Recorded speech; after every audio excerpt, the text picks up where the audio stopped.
Hello बच्चों, एक बार फिर से स्वागत करता हूँ आपका आज की क्लास के लिए। तो जो चैप्टर चल रहा था वास्तविक संख्या है, तो उसको हम लोग आज कंटिन्यू करते हैं। तो आज जो मैं आपको बताने जा रहा हूँ वो है अपरिमेय संख्याएं। ठीक है, तो अपरिमेय संख्याओं के बारे में हम लोग जानते हैं। तो अपरिमेय संख्याएं क्या होती हैं, तो अगर हम देखें तो अपरिमेय संख्याओं को अगर डिफाइन करें तो अपरिमेय संख्या है, मैं ये लिख देता हूँ, ये अपरिमेय संख्याएं। तो अगर हम परिमेय संख्याओं से इसका कंपैरिजन करें तो वे संख्याएं परिमेय संख्या वो होती है वे संख्याएं जिन्हें हम p अपॉन q के रूप में लिख सकते हैं। तो कैसी संख्या कहलाती है? वो परिमेय संख्या कहलाती है।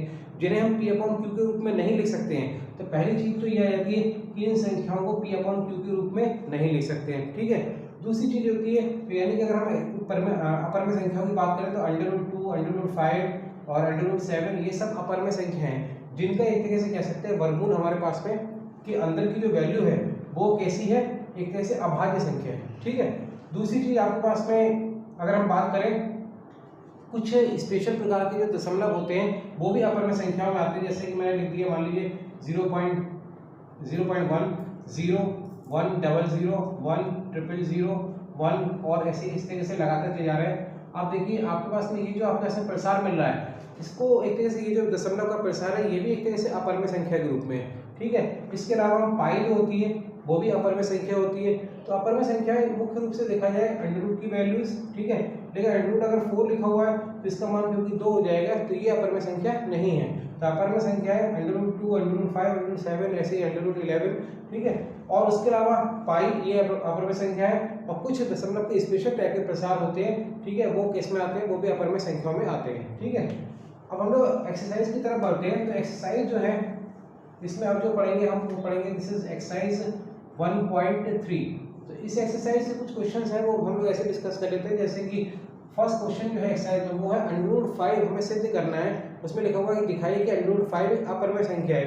तो एक प्रमेय है जिसको मैं करा देता हूँ। तो उस क्वेश्चन कराने से पहले प्रमेय है उस पर डिस्कस कर लेते हैं। तो प्रमेय ये कि √2 एक अपरिमेय संख्या है, अपरिमेय संख्या है। ठीक है, तो ये हमें इसकी सिद्ध करके दिखाना है कि ये अपरिमेय संख्या है। तो इसकी उत्पत्ति कैसे करते हैं? हम मान लेते हैं, माना √2 एक, इसका विरोधाभास मान लेते हैं, यानी कि इसका उल्टा मान लेते हैं। यहाँ पर दिया हुआ है कि √2 एक अपरिमेय संख्या है, तो मान लेते हैं √2 एक परिमेय संख्या है,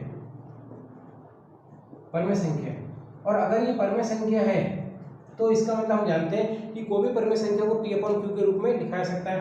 तो हम ये मान लेते हैं कि तो √2 को हमने मान लिया p अपॉन q के रूप में हमने इस तरीके से लिख सकते हैं। ठीक है, दोनों ओर वर्ग कर दें, दोनों ओर वर्ग करने पर, वर्ग करने पर तो देखिए यहाँ पर हो जाएगा √2 का स्क्वायर 2, यहाँ हो जाएगा p² अपॉन q²। ठीक है, और देखिए यहाँ पे जब हमने √2 लिखा था इसमें कोई भी गुणांक इसमें शामिल नहीं था, यानी कि √2 में हम और कुछ काट नहीं सकते। जैसे कि हमारे पास में 4/8 होता है, 2 से कट जाता है, 2 दूनी 4 और 2 चौक 8, यहाँ पर कुछ कट नहीं सकता था, ये जैसे और कर सकता है। तो √2 में कोई भी अभाज्य नहीं है, सिर्फ गुणनखंड एक तरह से अभाज्य गुणनखंड जिसे हम कह सकते हो कितना होगा? केवल 1। तो इस चीज़ को हमें याद रखना है। अब हम एक काम करते हैं, इस चीज़ को कंटिन्यू करते हैं आगे। p² की यहाँ इसके नीचे 1 लिखकर नीचे गुणा कर लेंगे, तो p² 2 p² हो जाएगा। अब देखिए p² 2 का गुणन है, तो इसका मतलब जो इसका साइन से निकल के आ रहा है कि इसका मतलब 2 जो है वो p² को विभाजित करता है। इससे ये निकल के आ रहा है निष्कर्ष कि 2 p² को विभाजित कर रहा है। अगर हम आगे बढ़ें तो एक प्रमेय होती है कि अगर किसी का वर्ग 2 से विभाजित हो रहा है, यानी किसी संख्या से विभाजित हो रहा है, तो वो संख्या भी उस संख्या से विभाजित हो जाएगी। जैसे यहाँ पर अगर 2 p² को विभाजित कर रहा है तो 2 जो है वो p को भी विभाजित करेगा, को भी विभाजित करता है। ये प्रमेय है, छोटी सी चीज है, ये विभाजित करता है। तो जब ये 2 जो है p को विभाजित कर रहा है, इसका मतलब क्लियर होगा कि p जो है वो 2 का एक ऐसा होना चाहिए मल्टीपल, यानी कि गुणन होना चाहिए। तो इसका मतलब ये क्या मान लेते हैं कि माना कि p को जो हमने मान लिया 2r मान लेते हैं, p = 2r। अब इसका दोनों वर्ग करते हैं तो p² का मान कितना हो जाएगा? यहाँ पर कर देते हैं आगे। तो p² का मान हो जाएगा p² = 2r², 4r² हो जाएगा। ठीक है, ये वाला मान हम मान लेते हैं समीकरण नंबर 2 है, और ये वाला मान मान लेते हैं समीकरण नंबर 1 है। समीकरण 1 और 2 से, समीकरण 1 और 2 से क्या कंक्लूजन निकल कर आएगा? देखिए यहाँ पर p² की वैल्यू 2 की स्क्वायर है, यहाँ पर p² की वैल्यू 4r² है, तो इसका मतलब 2 की स्क्वायर की जो वैल्यू है वो 4r² हो जाएगी। 2 से कट जाएगा तो ये क्यू स्क्वायर की वैल्यू कितनी आ जाएगी, दिस इज 2r स्क्वायर आ जाएगी। अब बिल्कुल जिस तरीके से हम यहाँ पर देख रहे थे कि पी स्क्वायर 2 स्क्वायर के इक्वल था, तो हमारे पास में निष्कर्ष आ रहा था, उसी प्रकार का निष्कर्ष यहाँ भी निकल रहा है कि 2 जो है वो क्यू स्क्वायर को विभाजित करता है, विभाजित करता है। जब इसे विभाजित कर रहा है तो इससे निष्कर्ष निकल जाएगा Q जो है वो Q को भी विभाजित करेगा, को भी विभाजित करता है। और जब ये 2 को विभाजित कर रहा है तो इसका मतलब Q जो है Q, अब देखिए इससे हमारे पास में इससे दोनों से अगर कंपेरिजन करें, जैसे 2 जो है P को भी विभाजित कर रहा है और 2 Q को भी विभाजित कर रहा है, तो इसका मतलब निकल के आ रहा है कि अतः P व Q में, ठीक है, P व Q में कम से कम 2 एक अभाज्य गुणनखंड है। यानी कि इसका मतलब ये कि इन दोनों में P और Q में जो है वो 2 एक गुणनखंड है, ठीक है। लेकिन हमारे पास में जो हम स्टार्ट करा था, हमने जब इसको P अपॉन Q के रूप में लिखा था, तो हम देख रहे थे कि आप देखिए यहाँ पर साफ साफ दिख रहा है कि कोई भी अभाज्य गुणनखंड नहीं है, ठीक है। लेकिन P व Q में 1 के अतिरिक्त कोई भी अभाज्य गुणनखंड नहीं है, अभाज्य गुणनखंड नहीं है। तो इससे निष्कर्ष ये निकलता है कि हमारी जो कल्पना है वो कैसी हो जा रही है, असत्य हो जा रही है, जिस क्योंकि ये विरोधाभास उत्पन्न हो रहा है, ठीक है। अतः विरोधाभास के कारण हमारी जो कल्पना है, जो हमने माना था कि √2 एक कैसी संख्या है, परमेय संख्या है, तो हमारी कल्पना असत्य है या त्रुटिपूर्ण है। तो अर्थात इससे क्या निष्कर्ष निकल के आ रहा था, अर्थात √2 एक अपरमेय संख्या है।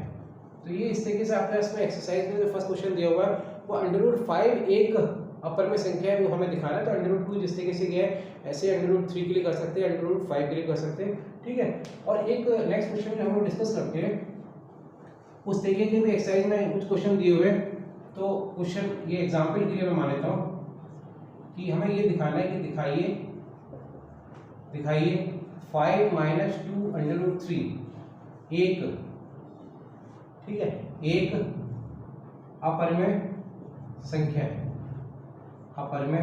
है, ये हमें दिखाना है कि ये भी एक अपरमेय संख्या है। तो इसका जो आंसर की अगर डिस्कस करें तो हम ये मानेंगे, ऐसे क्वेश्चन में सभी क्वेश्चन हम विरोधाभास मान के चलेंगे, अपोजिट मान लिया करेंगे कि जो स्टेटमेंट है, यानी कि अगर अपरमेय कहा जा रहा है तो हम इससे परमेय संख्या मान लेते हैं। तो माना 5 - 2 √3 एक परमेय संख्या है, ये हमारे पास में उल्टा मान लेंगे, परमेय संख्या है। जब ये परमेय संख्या है तो इसका मतलब इसे P अपॉन Q के रूप में लिख सकते हैं। तो अतः इसे हम लिख सकते हैं P अपॉन Q के रूप में 5 - √2 P अपॉन Q, इस तरीके से लिख सकते हैं। अब देखिए जो अंडर रूट वाली 2 संख्या है उसको दूसरी तरफ ले जाते हैं, तो ये हो जाएगी 5 - P अपॉन Q, ठीक है। इसको इधर ले जाते हैं, इसको इधर ले जाते हैं, तो 2√3 ये आ जाएगा, ठीक है। और अगर हम इसे 2 से डिवाइड कर दें या इतना ही छोड़ दें अगर, ठीक है, तो आप देखिए यहाँ पर इंपॉर्टेंट चीज़ यहाँ से स्टार्ट हो रही है। सबसे पहले देखिए कि जो P होता है और Q होता है ये पूर्णांक संख्या होती है, ठीक है। तो P अपॉन Q कैसी संख्या हो गई, ये परमेय संख्या हो गई। परमेय से परमेय संख्या को माइनस करते हैं तो वो कैसी संख्या निकल के आएगी, वो भी परमेय संख्या निकल गई। तो चूंकि 5 - P अपॉन Q एक परमेय संख्या है, ठीक है, परंतु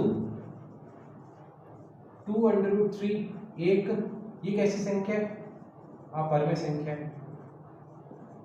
संख्या है, ठीक है। तो यहाँ पर हमारे पास में क्या रिजल्ट निकल के आ रहा है कि एक परमेय संख्या अपरमेय संख्या के इक्वल हो रही है।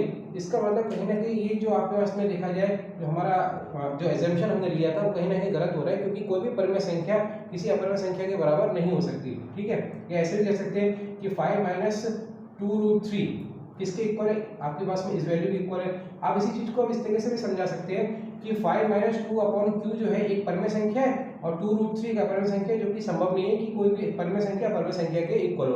एक तरीका ये है। दूसरा तरीका ये है कि आपके पास में इस चीज़ को मैं जो रफ कर दे रहा हूँ समझाने के लिए। देखिए ये हमारे पास में जो वैल्यू निकल के आ रही थी 5 minus p upon Q is equal to 2√3। यहाँ पर इस वैल्यू को देखिए, ये आपके पास में एक परिमेय संख्या आ चुकी है, p इज इक्वल टू 2√3। ठीक है, अब आप देखिए ये कैसी संख्या है, ये आपके पास में जो वैल्यू निकल के आ रही है वो किसके इक्वल है, 2√3 के।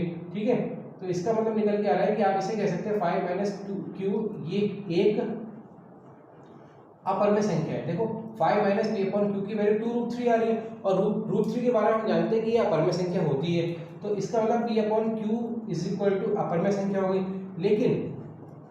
लेकिन अब देखिए 5 कैसी संख्या होती है, परिमेय संख्या, और पी अपॉन क्यू हमने मान रखी कैसी संख्या है, ये हमारे पास में पी अपॉन क्यू ग्रुप में है, तो पी अपॉन क्यू परिमेय संख्या है।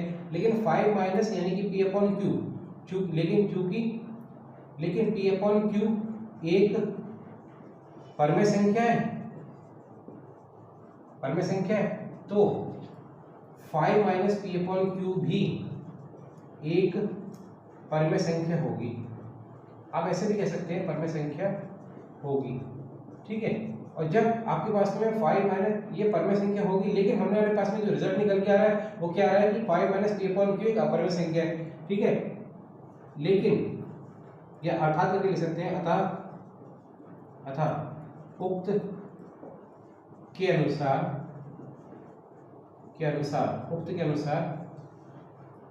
विरोधाभास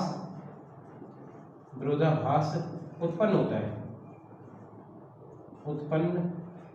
है।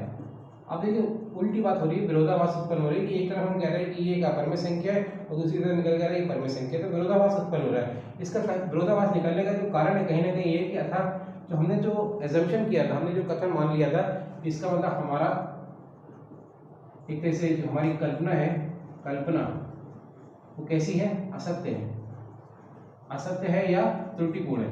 यानी कि अर्थात 5 माइनस 2√3 एक परिमेय संख्या नहीं है, बल्कि कैसी संख्या है, ये अपरिमेय संख्या है। तो ये क्वेश्चन इस तरीके से किए जाते हैं। ठीक है, तो एक्सरसाइज में इस तरीके से बहुत सारे 2-3 क्वेश्चन और भी दिए हुए, तो आपको इस ऐसे क्वेश्चन को करने का ये मेथड है। तो हम लोग आज के लिए इतने रहते हैं, नेक्स्ट वीक पे हम लोग जो है आगे बढ़ेंगे। आज के लिए इतने, थैंक यू।